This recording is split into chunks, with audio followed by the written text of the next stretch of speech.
Praise the Lord. Nagpapadala po ng pagbati si Daddy Bishop and Mami Rep sa ating lahat. Hallelujah. Sila po ngayon ay nasa Ilocos at meron po tayo dong Deliverance, School of Deliverance Conference together with Papa Apostle Bishop Ted. Hallelujah. So and the team ng SOD, Holy Spirit Revival Movement, sila po ngayon ay nandun. So hindi man sila makakapunta ngayon, but I believe kasama natin sila in spirit. They're praying for us. They are with us. Baka kasama rin natin sila sa online or later on, kung may ginagawa po sila ngayon, they will be watching. So greetings from our Daddy Bishop and Mami Reb. And of course, together po with my wife, Pastor Janessa, ako po si Pastor Gideon, ang isa sa mga anak ni Bishop Anthony. Baka madulas po ako, ano? So I'm excited to be here today to share God's Word, and I hope tayo po ay handa na makinig ng salita ng Panginoon. Amen? Amen po ba? Yung mga handa na makareceive ng Word of God, pwede po bang pumalakpak na malakas sa palakpak para kay Lord? Hallelujah! Praise God! Nagpapadala din po ng pagbati ang Christ Dara Camarin, dahil last Sunday, nag-celebrate po kami ng 3rd year anniversary sa Christ Dara Camarin. Praise the Lord. Sige po, palakpakan natin ang Panginoon. Hallelujah! Praise God. So baka may mga nanonood ng Christ Dara Camarin po dyan. Shout out sa inyong lahat. Praise the Lord. So, ngayong month of May, meron po tayong pinag-uusapan. At ang theme po natin, series po natin for this month of May is all about generosity. Sabihin nga po natin, generosity.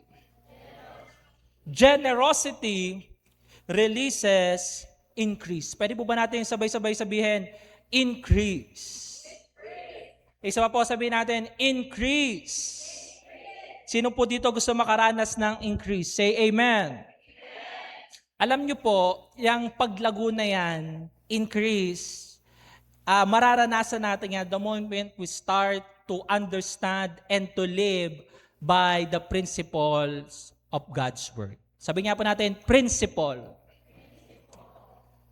Pag sinabi nating principle, ito po ang mga inilagay ng Diyos dito sa mundo and even sa kalangitan. The moment we start to apply it in our lives, yung mga bagay na ninanais nating maranasan ay unti-unti natin mararanasan. Amen. And I believe lahat tayo gusto natin maranasan yung tinatawag natin na increase. And for that to happen, to understand God's principles. And ito yung pinag-usapan natin for the month of May. And the principle for us to experience increase is the principle of generosity. Amen. Sino po dito for the month of May kayo ay unti-unting natututo? Say amen. Sino po dito for the month of May kayo ay unti-unting binabago ng Panginoon? Amen. Kung dating tikom na tikom ang kamay, ngayon unti-unti nang bumubukas. Amen po ba? Unti-unti na mas nagiging generous. Amen. Kaya ang title po ng message natin ngayong umaga po na to, Open Hands, Open Heavens. Sabihin nga po natin, open hands. Sabihin po natin, open heavens. Taas po natin ang ating mga kamay, dalawang kamay at nakabukas sa mga pala at sabihin natin, Panginoon, sa banda dito naman. Yeah. Kunin nyo po, kunin nyo. Ilagay nyo sa bulsa nyo. Hallelujah. Yan tinuro sa atin ni Bishop Ted. Praise God. Ito pong worship team, sabi ko, kayo nga alis dyan. Kasi pag nagpasok kayo, yan ang point of view nyo sa mga tao. Hallelujah. Praise God. So buksan natin ang ating Bible, ang Word of God, of course, in Luke chapter 6, verse 38. Ano po ang sabi ng salita ng Panginoon? Pwede po ba nating sabay-sabay basahin na the count of 3, 1, 2, 3, go! Give, and it will be given to you. A good measure, pressed down, shaken together, and running over, will be poured into your lap. For with the measure you use, it will be measured to you. Alam niyo po, maraming pagkakataon niyang verse na yan, ginagamit po yan tuwing giving. Mamaya, Baka gagamitin to na mag-exhort. Pero papangunahan ko na. Pag-uusapan natin ngayon dahil ito po ang prinsipyo ng Panginoon, all about generosity. At alam niyo po, itong verse na to ay sikat na sikat dahil ito po ay ginawa ring kanta. Sino po sa inyo, napakinggan nyo na po yan, mga kapatid. Mga kapatid, pwede bang bigyan niyo ako ng isang bagsak na key of E? Sabi po sa kanta, give and it will come back to you. A good measure, pressed down, shaken together and running over. Give and it will come back to you. Because when you give to the Lord. Pwede ba sabay-sabay natin awitin? Ready? Give and it will come back to you. A good measure, pressed down, shaken together and running over. Give and it will come back to you. Because when you give to the... One more time, everybody! Give and it will come back to you. A good measure, pressed down, shaken together and running over. Give and it will come back to you. Because when you give to the Lord. Because when you give to the Lord. Because when you give to the Lord. Pwede mo palakpakan natin si Lord. Maraming salamat sa inyo. Matindi to mga praise and worship natin. Napakagandang verse from the Bible na tayo ay tinuturuan na mamuhay ng buhay na mapagbigay. Tinuturo sa atin na dapat ang ating mga kamay ay bukas.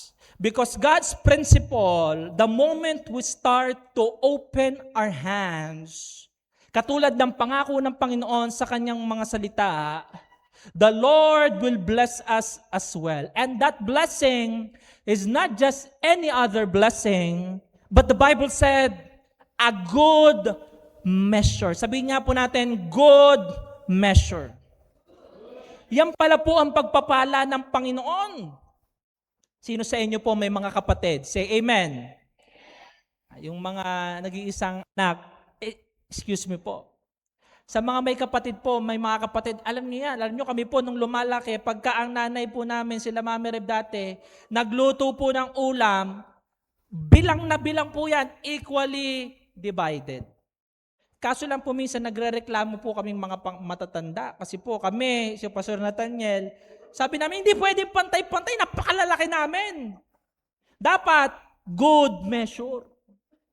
Si Pastor David po nung araw, hindi pa po ganyan itsura niya noon. Medyo pait na pait pa po yan nung araw. Parang ang nipis-nipis. Si Pastor Cheska ganun din. Kami ni Pastor Nathaniel, ang lalaki na po namin. Hindi pwedeng pantay-pantay. So sa Diyos pala, the moment you start to live by God's principle of generosity, ang sabi ng Bible, the Lord will bless us a good measure. Pressed down, shaken together, and running over. Nag-uumapaw, it will be poured into our lap. For with the measure you use, it will be measured to you. So ano mga prinsipyo ang kailangan po nating maunawaan for us to really live by this principle of generosity? Key points I want to share this morning. Number 1, my kingdom economy and Diyos. Sabihin nga po natin, kingdom economy.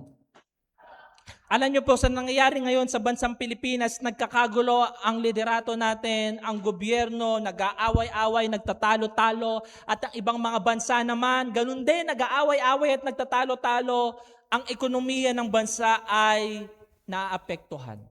Amen. Ang mga bilihin ay unti-unting nagsisitaasan. Ganun din ang krudo, ang gasolina, nagtataasan, sabay-sabay lahat ay nagtataasan ng presyo. Yan ang ekonomiya ng bansa. Of course, we want to pray, we continue to pray for blessings and favor, unity and genuine salvation for the nation of the Philippines. But this is the good news. Maapektuhan man ang ekonomiya ng bansa o ng mundong ito, tayong mga Kristiyano, we walk not by the economy of this world, but by God's economy. Amen po ba? Amen. Na may mga pagkakataon, ang lahat na ng mga bagay ay nagtataasan na, mga bilihin, lahat na nagkakagulo na, ikaw, may pang-samgyup pa. Tingnan mo nga yung katabi mo, parang nanggaling, naaamoy ko, amoy samgyup pa hanggang ngayon. Bakit? Because we are blessed. Amen. Sabi mo nga sa katabi mo, we are blessed. Because we walk by God's principle of kingdom economy. Amen po ba? Kasi alam natin na sa lahat na nangyayari sa kaguluhan sa paligid, may kapayapaan tayo because we know who is the source. And the source is none other than God. That is how we walk in the principle of the Lord. The principle of generosity. We understand that as we live by it, we are walking in God's economy. Ano ang sabi ng salita ng Diyos? Proverbs chapter 11, verse 24 to 25. Pagpasensya nyo na po ako, mahilig po ako sa Tagalog. Ang salita ng Panginoon, sabi po dito, ang taong mapagbigay ay lalong yumayaman. Sabi mo nga yung katabi mo, payaman ka ng payaman. Ito pala ang principle ng Lord, ha? Ang taong mapagbigay ay lalong yumayaman. Ngunit, naghihirap ang tikom ng mga kamay. Ang taong matulungin, sasagana ang pamumuhay. At ang marunong tumulong ay tiyak na tutulungan. This is the principle of God's generosity. Ang mundo kasi iba. Ano ang prinsipyo ng mundo? Next. Sa mundo po, mga kapatid, save more, have more. Hindi po yan yung save more na grocery. Ito yung prinsipyo ng mundo. Save and save and save, you will have more and more and more. But God's principle is different. Because in God's economy, next, give more, receive more. Sabihin nga po natin, give more, receive more. That is the kingdom economy. Sino sa inyo, naabutan niyo po yung lockdown? Diba? Alam niyo, nung nagka-lockdown na, lahat na, hindi na pwedeng lumabas sa bahay. Ang mga tao, nag-hoard na sa mga grocery, bilhin lahat na makakaya. Hoard and hoard, have more. Kasi akala nila, pag meron sila mas marami, they are secured. Di ko po sinasabing mali yun. Pero taliwas pala ang economy ng Diyos, ang principle ng Diyos. Because if we want to walk in the economy of God, the kingdom of God, we need to apply the principle of generosity. Why? Dahil may sistema ang Diyos na hindi pareho sa mundo.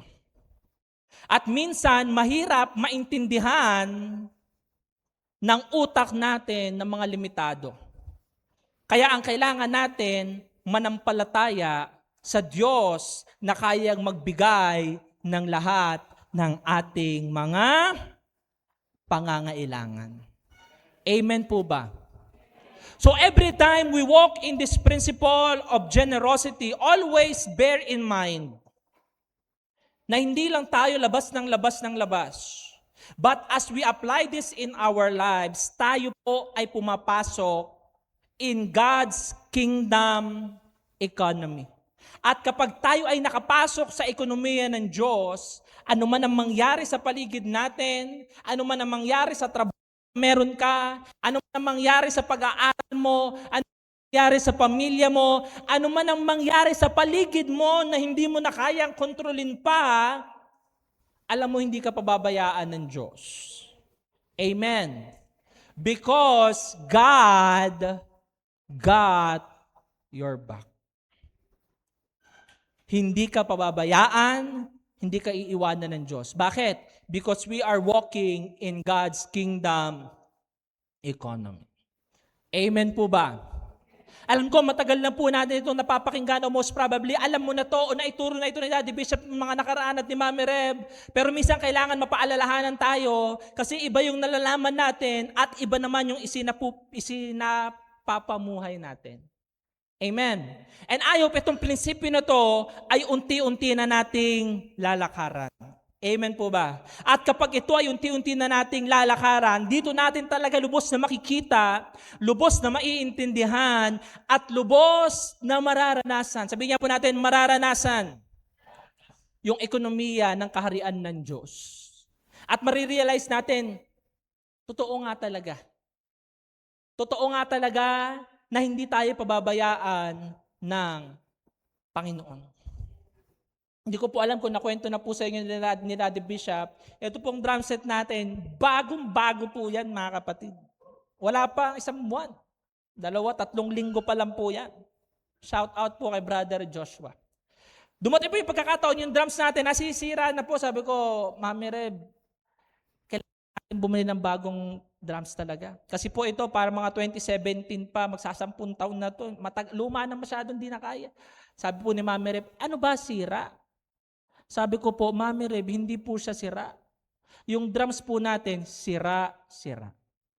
Alam po yan ng praise and worship. Sabi ko, hindi na po talaga yung last Sunday na yon, yung closing song, talagang bumigay na po, hindi na talaga kaya. So sabi ni Mami Reb, umaga po yun, Lunes ng umaga. Sabi ni Mami Reb, sige, pagpe-pray natin, God will provide. Kakagaling lang po nila ng Batangas that time. Shout out po, Christ the Rock Batangas, kila Pastor Franz. At excited pa si Mama Reb, kinuwento na di Bishop, pagdating doon, napakainit. Kasi po yung bahay po, walang aircon, electric fan. Sa Batangas po, pag summer, napakainit talaga. Ang dami po mga tao.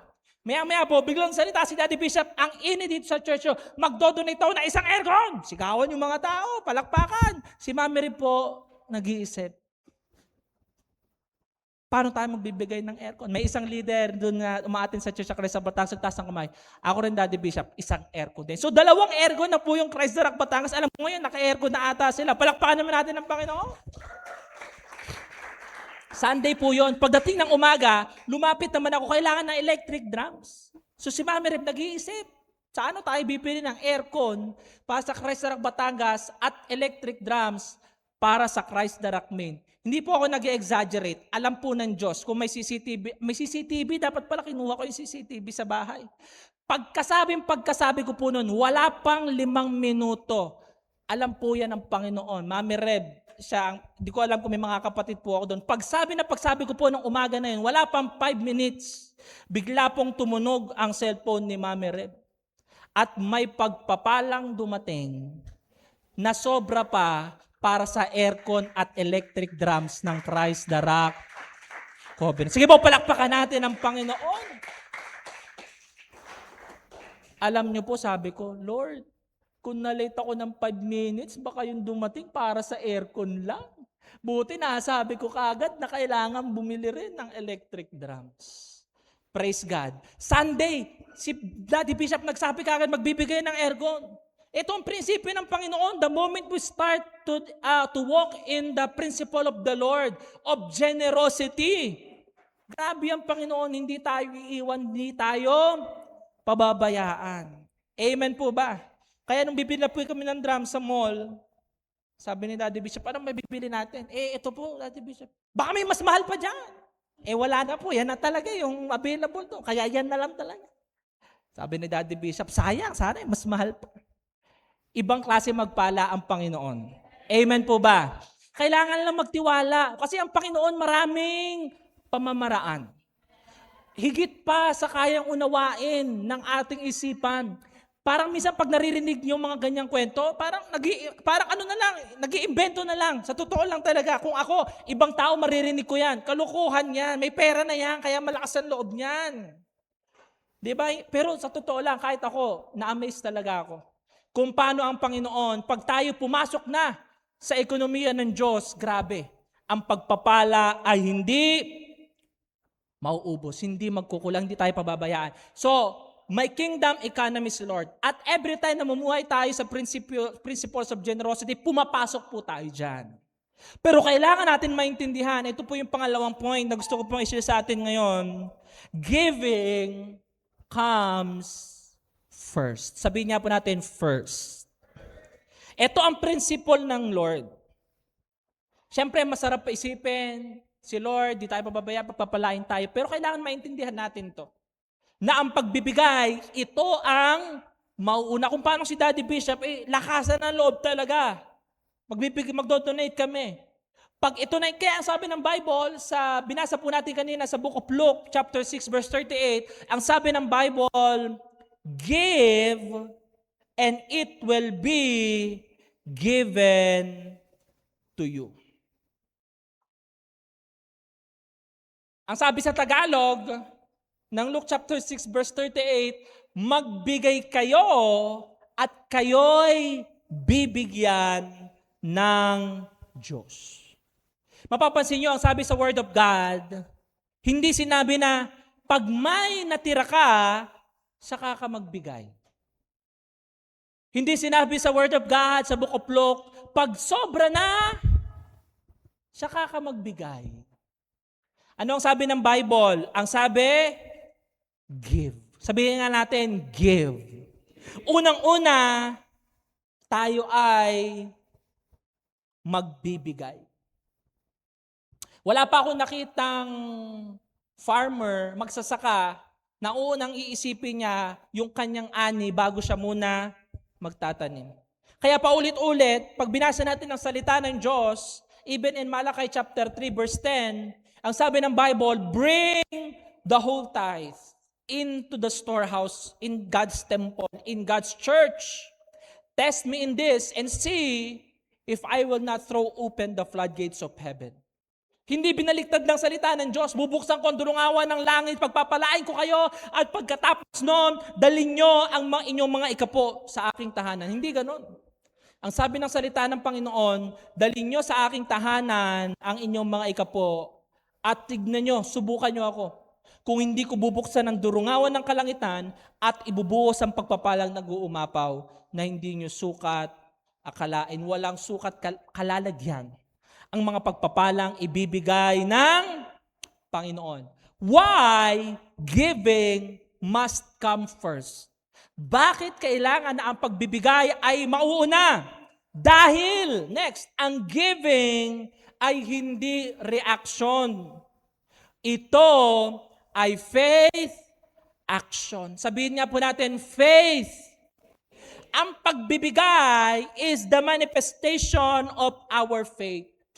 Because you believe in God's principle of generosity, naniniwala ka sa God's kingdom economy, ang pagbibigay is not just a reaction because you receive something, pero ang pagbibigay ay pananampalataya na sa iyong pagbibigay hindi ka pababayaan ng Diyos at ikaw ay lubos niya pang pagpapalain.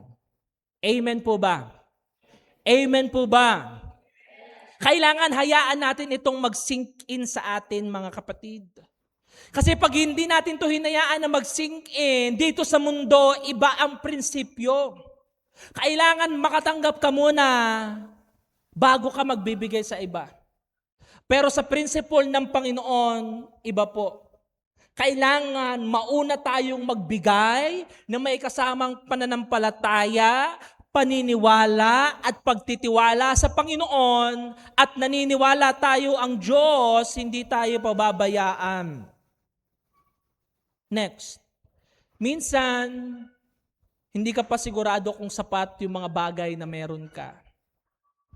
Pero nagbibigay ka dahil nagtitiwala ka sa Diyos ng higit pa sa sapat. Kaya hindi mo pwedeng sabihin, hindi, Pastor, pag ako talaga naging libonaryo na. Hindi pa no? Kasi Pastor, di pa O pag ako naging milyonaryo na, diyan na talaga ako mag-uumpisang maging generous at maging mapagbigay. Hindi pala ganun ang principle ng Diyos. Sa Panginoon pala hindi. Kung ano ang meron ka ngayon, may mga pagkakataon, iisipin mo, sapat ba yung meron ako? Pero magbibigay ka kasi alam mo yung Diyos na pinaglilingkuran mo, Diyos ng higit pa sa sapat. Kaya simula sa pinakamaliliit na bagay, ipagkatiwala, magtiwala po tayo sa Panginoon. Kasi nga ang pagbibigay ay resulta ng ating pananampalataya para sa Panginoon. Amen. Amen po ba? Kaya nga alam nyo kami, kahit sa amin po sa church, yung mga bata, pagka nagbibigay sa amin kahit candy, kahit simula sa... Minsan nga, yung birthday ko po may nagbigay sa akin, letter. Sinulat niya sa papel. Sabi niya, Pastor, wala pa po kasi akong Siyempre, estudyante, bakasyon daw. Ba't daw kasi yung birthday ko, bakasyon, wala silang baon. Nagsulat ng letter. Doon naman masukat yung generosity, hindi naman sa laki o sa liit, pero sa laman ng puso natin at sa pananampalataya ng ating pagbibigay. Kasi kahit ibigay mo na ang lahat ng meron ka, pero kung walang kasamang pananampalataya sa mata ng Diyos, yan ay wala din. Parang yung pananampalataya ng mahirap na balo nung si Lord Jesus Christ ay napunta sa temple. Amen. Tinignan niya nung nagbibigayan na, yung iba, ang daming pera ang binibigay sa simbahan, sa templo, may isang balo na mahirap na nagbigay ng ilang pirasong barya, pero ang sabi ng Diyos, sabi ng Panginoon, siya ang nagbigay ng pinakamalaki sa kanilang lahat. Kasi lahat ng ibang tao nagbigay out of their wealth, but she, out of her poverty, gave all that she had to live on. Binigay niya lahat ng makakaya niya. And sa mata ng Diyos, that is generosity. So tayo, hindi mo na kailangan hintayin na sobra-sobra na. Pero ano ba yung meron ka? Titignan mo yung mga kamay. Sapat na o kulang pa o higit. Our hands should always be open because we believe that as we open our hands and our hearts will be here ready to give what we have out of faith to the Lord. Naniniwala tayo, ang Panginoon ay hindi tayo pababayaan. Amen po ba? Amen. Ang magsasaka na gusto niya palagi na siya ay magkakaroon ng harvest year after year after year, kailangan meron talaga siyang part ng kanyang harvest na itinatanim ulit. Ganon din tayo. All the blessings that we have, kailangan meron talaga tayong parte dyan na palagi nating ibinibigay unang-una sa Diyos, sa gawain niya, honoring the man and woman of God, and even to other people that are in need. Amen. Amen po ba? Titignan mo, sino ba yung mga tao sa paligid mo? Hindi upo sila the principle of generosity is not just solely na sa church ka magbigay, sa mga pastor ka magbigay. Of course, dapat may part talaga tayo dyan in honoring to God. Pero ganoon din yung mga taong nakapaligid sa atin. Sino ba yung mga tao na kailangan nating tulungan? Hindi naman kailangan na matugudan lahat ng pangangailangan kaagad. Well, if you are able, then go ahead. Amen. But if you are not, ano yung meron ka? Our hands should always be open. Number 3. Closed hands block increase. Closed hands block increase. Ang mga kamay na nakasarado, binabarahan ang pagsagana. Amen po ba? Kaya pala ang title ng message natin ngayon, Open Hands, Open Heavens. Kasi ang mga kamay natin dapat ay nakabukas. Itaas niyo po ang inyong kamay at isarado niyo po, halimbawa ganyan. Kapag ang ating mga kamay ay nakasarado, kahit anong buhos ng pagpapala ng Panginoon, makukuha kaya natin? Of course not, kasi ang kamay natin ay nakasarado. But the moment we start to open our hands, not just open to receive, but hands that are open to give, nagkakaroon ng room ang Diyos para ibuhos pa ang mas maraming pagpapala. Amen po ba? Alam niyo po, nung nag-iipon po tayo para sa ating paparating na youth camp, may mga delegates po kami, sabi ko sa kanila, mag-ipon kayo, mag-solicit kayo. Kasi po ang youth camp natin, mag-i-start na po this coming Wednesday, Thursday, Friday. Sino po yung makaka-attend ng camp? Pwede bang isang IRAC out? 1, 2, 3! Hindi mga IRACers natin. So sabi ko sa mga youth, mag-solicit kayo kasi 2,000 ang ano natin. Nadulas po ako, sabi ko, sagot na namin yung tagpa 500 nyo, palakpakan yung mga delegate namin. Si Pastora nakatingin sa akin. 500, kung may 10, 5,000. Nasabi ko na po, wala na. Pagdating ko po dito, ay tumutugtog po ako. May mga lumalapit, nagpapapirma ng solicitation. Diyos ko po, Panginoon ko, pirma naman. Pati sa iba, ganun din. Sabi ko, Lord. Pero kapag tayo pala natutong magbigay, bukas ang kamay kung anong meron tayo. Ang Panginoon, ganun din ibubuhos sa mga pagpapalang nag-uumapaw para po sa atin. Because the moment we start to close our hands, it will block the increase. So ngayon si Lord, siya ang tunay. Nung papalapit na ang camp, tinitignan ko po yung mga bata namin, binibigay naman nila yung best nila. Talagang nagbabahay-bahay na sila. Talagang, Lord, kada linggo, nag-aano na sila bibigay. Kaso nung malapit na po yung camp, pagtingin ko, magkano na ba nabibigay ng mga bata? Yung isa 300, yung isa 250, yung isa malaki-laki 500. Sabi ko, Lord, paano natin gagawin to? Pero mabuti ang Diyos. Amen? The week before, bumuhos yung blessing. Sabi ko ngayon, sino pang gustong umattend ng camp? Magsabi na kayo, sasama na. Yung mga bata, sabi, Pastor, magbibigay pa ba kami? Ganito, ganyan. May gustong sumama, kaso, si Lord na sasagot. Kasi ang Diyos sa pinaglilingkuran natin, mayaman na Diyos. Amen po ba? Kaya dapat ang ating mga kamay palaging bukas. Anong sabi ng Bible? Ecclesiastes chapter 11, verse 1. Ang sabi ng salita ng Diyos, cast your bread upon the waters. For after many days, you will find it. Again, principle po ito. Hindi, of course, literal. Pero the moment we start to be generous, open hands to release whatever we have, na minsan feeling man natin sapat o hindi, ang prinsipyo ng Diyos, babalik at babalik ulit sa atin yan, higit pa. Amen po ba? Because we cannot outgive the Lord. Hindi mo kayang higatan. Kung ikaw nga nagiging generous ka, ano ang tingin ngayon ng Diyos sa'yo? Tingin mo kaya mo akong higitan? Na ikaw mapagbigay ka at feeling mo hindi kita kayang bigyan ng mas higit pa? Ang Diyos na pinaglilingkuran natin, ang Diyos na pinakamayaman sa lahat. Amen. At ang tikom na kamay, sa mata ng Diyos, kung hindi ka nagbibigay, baka okay na sa'yo yung meron ka. At kung ikaw nakaupo ka ngayon dito at feeling mo, tama ka dyan, pastor. Yung mga pagpapala na meron ako, okay na. Good for you. Pero kung maiintindihan mo lang, ang plano ng Diyos sa'yo, wala pa sa gatiting yung pagpapala na gusto niyang ibigay sa'yo sa pagpapala na nararanasan mo ngayon. Marami mga tao, ganyan ang nangyayari. Bakit? Kasi ang tinuturo ng mundo, dapat tayong mga Pilipino matutong mamaluktot. Kaya nasanay tayo laging nakabaluktot. Ang daming Pilipino, sanay na dyan. Yung buhay na meron sila ngayon, kontento na sila. Hindi lang nila lubos na naiintindihan ang magandang plano ng Diyos sa kanila. Higit pa at higit pa at higit pa sa kalagayan ng buhay nila ngayon. So kung ikaw nandito ka ngayon, piling mo yan na lahat, huwag mo mamaliitin ng Diyos na pinaglilingkuran mo. Ano sabi sa Proverbs chapter 11 verse 24? One person gives freely, yet gains even more. Another withholds unduly, but comes to poverty.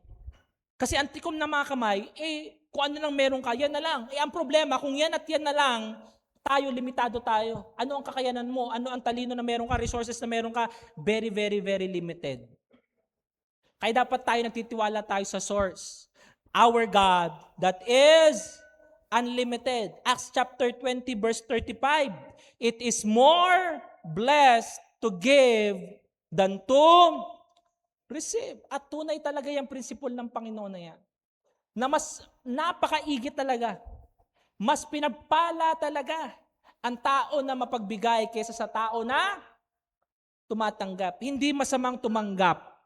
Amen po ba? Kung ayaw nyo pong tanggapin, bigay nyo na lang po sa akin.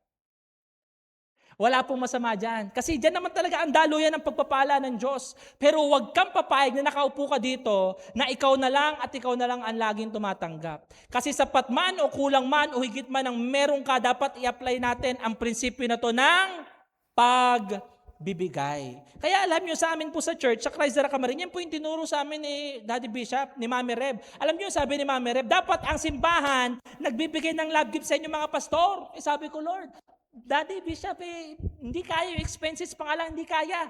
Hindi, kailangan nagbibigay para yung simbahan mismo ay pagpapalain ng Diyos kasi nagbibigay, nag-honor sa man of God. So ngayon, kung hindi kulang yung binigay sa inyo, edi ibalik nyo. Ang importante, nagbigay yung simbahan. Principle kasi ang ina-apply natin mga kapatid. Same thing sa ating buhay natin. Hayaan mo ikaw magbigay ka. Kaya nga kami kahit kila Daddy Bishop nagbibigay kami, ano ba naman yung binibigay namin? Napakakulang pa sa binibigay nila sa amin bilang mga anak. Pero hindi naman yun ang pinag-uusapan. Ang pinag-uusapan natin yung pag-apply ng principle, yung faith at yung heart na meron tayo pagdating sa Diyos.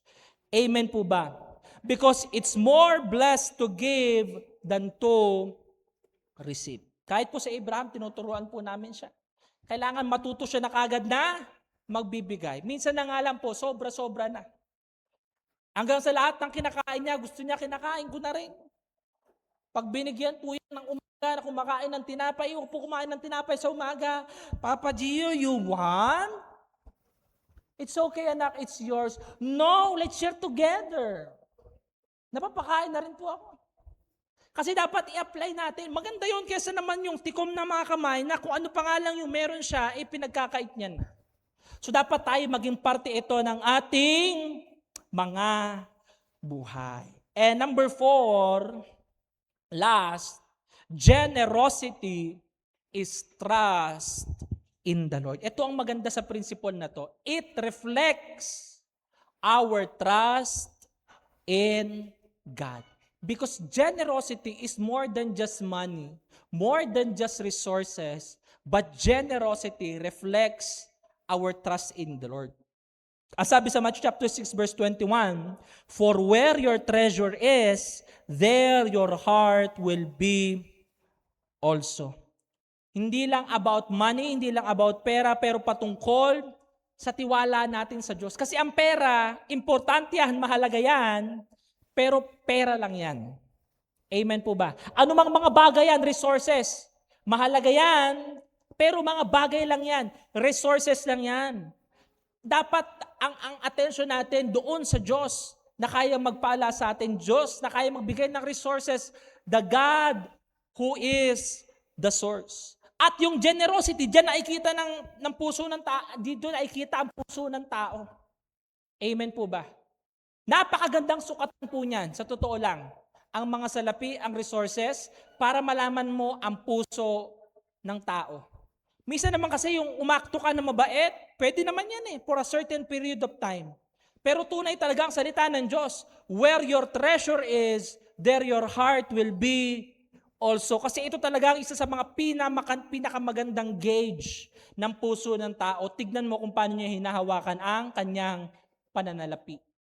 Kung majority of the resources that he or she have, only goes sa kanyang sarili, o sa pamilya niya, dyan lang nagre-revolve, dyan lang ang puso niya. Ang puso ba talaga natin nasa Diyos? Magre-reflect din po pala dito.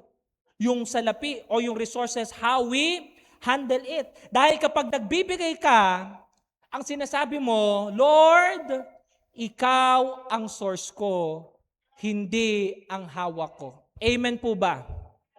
Sabihin nga natin to, Lord, ikaw ang source ko, hindi ang hawak ko. Ito yung puso na dapat na meron po tayo.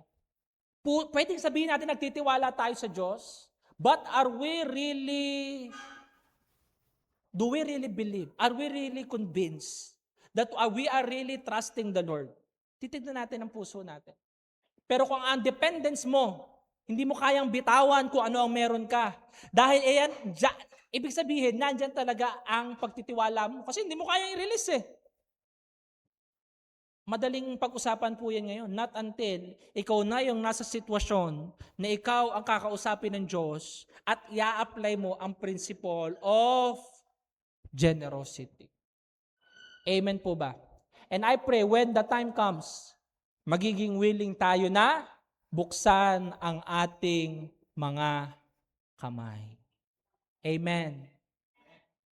Alam nyo, may kapatiran tayo ngayon, si Brother Josh. Nangangailangan ng tulong. Ano yung meron tayo?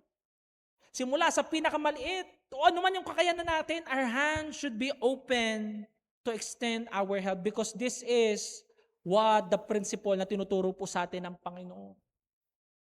Amen po ba? Alam niyo si Diyos, kailangan na lang yan makalabas talaga ng ospital. Pag yan si Diyos talaga nakalabas na, tuloy na yan. Kaya ipanalangin natin provision that comes from the Lord. Amen. And ganun din, gamitin tayo ni Lord bilang daluyan ng pagpapala.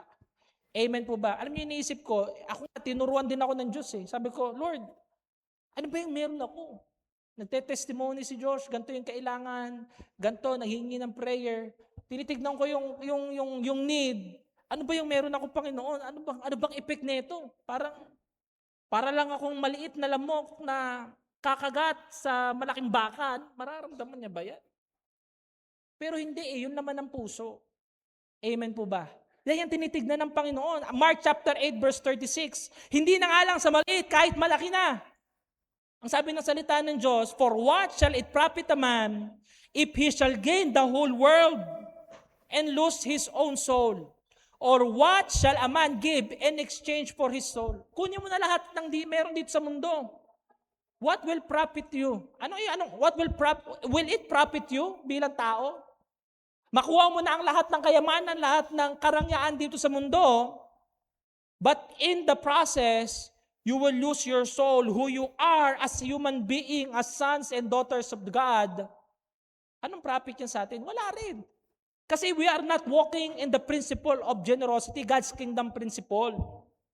But the moment we start to live by it, makikita natin ang pagkilos ng Panginoon sa ating mga buhay. Amen.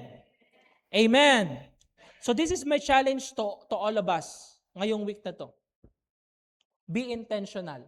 Sabihin mo nga sa katabi mo, be intentional. Maging intentional ka sa kung ano ang meron ka. Kasi nakikita po yan ng Diyos. At na-appreciate po yan ni Lord. Amen. Number 2, give beyond money. Money is good. Very, very effective tool. Pero kung wala talaga, huwag mong hayaan na pipigilan ka niyan to extend your generosity. Amen. Alam niyo po, nung birthday ko, maraming mga nagbigay sa akin ng regalo. Pero may isa nagbigay ng regalo sa akin na hindi ko naman nababanggit lahat, pero thank you po. Pero may isa nag-chat sa akin, Sister Banji. Sabi ni Pastor, meron akong bibigay. Alam niyo po, yung favorite ko po talaga yung cake ni Sister Banji na yan. Kung gusto niyo po ng cake, order po kayo kay Sister Banji. And ako, sobrang na-appreciate ko yun. Kasi kumakatok si Sister Banji sa bahay, may daladalang cake. Nakalagay, HBD. Generosity, na-appreciate ko po yun. Kanina naman, nagpa-practice kami dito, biglang si Reggie, binigay sa akin. Regalo. Guitar pick. Noong nakita ko pa lang, sabi ko, brother, mahal to, gusto ko itong bilhin eh. Hindi ko na sabihin yung brand kung magkano. Pero sabi, gusto ko itong bilhin, kaso nanghihinayang ako kasi nga may youth camp tayong bibilhin. Nanghihinayang ako. Inabot sa akin, Pastor, na late. Generosity. Ako, na-appreciate ko yun. Amen po ba? Start small, but start now. Let's identify sino ba yung mga tao. O ano bang message sa akin ni Lord? Ano bang pinapagawa sa iyo ng Panginoon to apply this principle of generosity sa atin? Hindi importante kung gaano kalaki, ang importante, nagsisimula ka. Hindi bali kung ilang taon ka na, bata ka, nakikinig ka ngayon, matanda ka na, senior ka na, estudyante ka, working ka, ano mga estado ng buhay mo. Ang importante, magsimula tayong i-apply ang prinsipyo na to para makapasok tayo sa kingdom economy ng Diyos. At pag nakapasok tayo dyan, sigurado hindi na tayo pagkukulangin pa because generosity is not a loss. It's an investment in the kingdom of God. Sabi niya po natin, investment. Every time we live by the principle of generosity, nag-i-invest tayo na yun yung sinabi sa Ecclesiastes chapter 11, cast your bread in the waters and in a few days it will return to you. Investment yan, hindi ka nawawalan. Pero binubuksan mo ang mga bintana ng pagpapala, pipelines of blessings from heaven na pagpapalain tayo ng Panginoon. Giving is not an obligation. It's an opportunity for increase. Sabihin nga po natin, opportunity. Binibigyan natin ng opportunity ang Panginoon na tayo ay pagpapalain. Principle of generosity. At alam niyo, ito ang maganda, hindi lang yan tinuro ng Diyos. Amen. Pinakita yan ng Panginoon. Because the greatest example of generosity is none other than our Lord Jesus Christ. Amen. Hindi sinasabi ng Diyos, magbigay kayo, magbigay kayo, magbigay kayo, tapos siya, tikom ang kamay. Hindi. Alam niyo ang ginawa ng Diyos, pinakaumpisa pa lang, wala pa tayong lahat. Pinakita niya na, paano ba talaga maging generous. Even from the very beginning, Genesis chapter 1, wala naman siyang utang na loob sa atin bilang mga tao. Pero siya yung nagbukas ng kamay na bigyan tayo ng buhay. Nagkamali tayo, pumalpak tayo, nagkasala tayo, pero hindi doon nagtatapos. Ginawa niya pa rin ang makakaya niya para iligtas tayo. Amen. Kung merong pinaka-generous sa lahat, we cannot really outgive, that's none other than the Lord. John chapter 3, verse 16. For God so loved the world that He gave His one and only Son, that whoever believes in Him shall not perish but have eternal life. Hindi lang pera ang binigay ng Diyos. Binigay niya yung kanyang nag-iisang anak. Kaya kung ikaw nandito ka, kung maranasan yung generosity ni Lord, more than the finances, more than the successes, more than the achievements na gusto nating maranasan na ibibigay sa atin ng Diyos, kung may unang-una tayo, pinaka-desire natin na generosity sa atin ng Panginoon, that is our Lord Jesus Christ. At kasama niyan, ibinigay niya sa atin buhay na walang hanggan. Na kung tayo maniniwala, mananampalataya, mararanasan natin yung regalo niya na buhay. Buhay na walang hanggan sa langit. Pero hindi lang sa langit. Buhay natin dito sa mundo na may kasaganahan, buhay na may katagumpayan, buhay na may halaga, buhay na may layunin. Ito ang buhay na gustong ibigay sa atin ng Panginoon. Ang kailangan lang natin, lumapit tayo sa Kanya. Magpakumbaba tayo buong puso.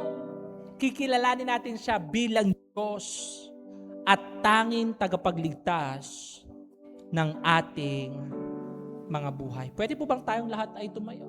Bigyan natin ng malakas na palakpak ang Panginoon. Hallelujah. Sige po, pinakamalakas na palakpak. At ngayong umaga po na ito, mananalangin tayo. At sa pananalangin natin, let us acknowledge, kilalanin natin ang generosity ng Diyos na ibinigay niya ang kanyang nag-iisang anak para sa atin. Para tayo ay makaranas ng buhay na may kasaganahan. At kung ikaw nandito ka ngayon, gusto mong tanggapin niyang binibigay ng Diyos sa atin, lalapit po tayo sa Kanya, tayo ay mananalangin. At sa ating pananalangin, buong puso, susundan niyo po ako sa panalangin at naniniwala ko ang Diyos, He is our gracious, merciful, very generous God. At ipagkakaloob niya sa atin ang buhay na walang hanggan. Sabihin po natin lahat, Panginoong Jesus, maraming salamat po dahil minahal niyo ako. Maraming salamat po dahil hindi niyo ako sinukuan. Patawarin niyo po ako sa lahat ng aking mga kasalanan.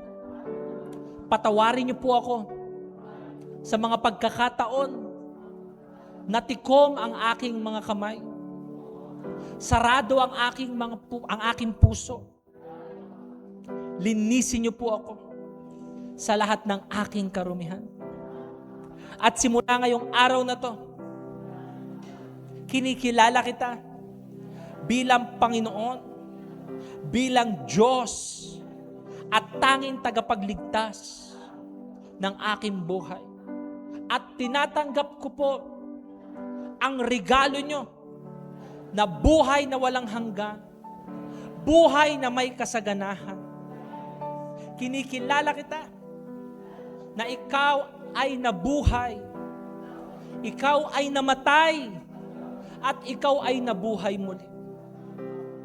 Paglilingkuran kita at sasambahin kita habang ako ay nabubuhay. Maraming salamat po sa pangalan ng aking Panginoong Hesus. Amen. Lord, bless your people. Lord, sa mga taong sumabay po sa panalangin na to ng buong puso, sa paggawa nila ng desisyon, Lord, honor prayers of their hearts.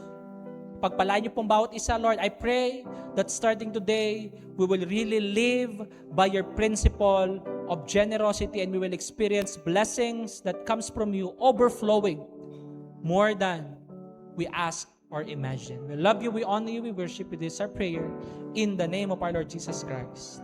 Amen and amen. Hallelujah. Praise God.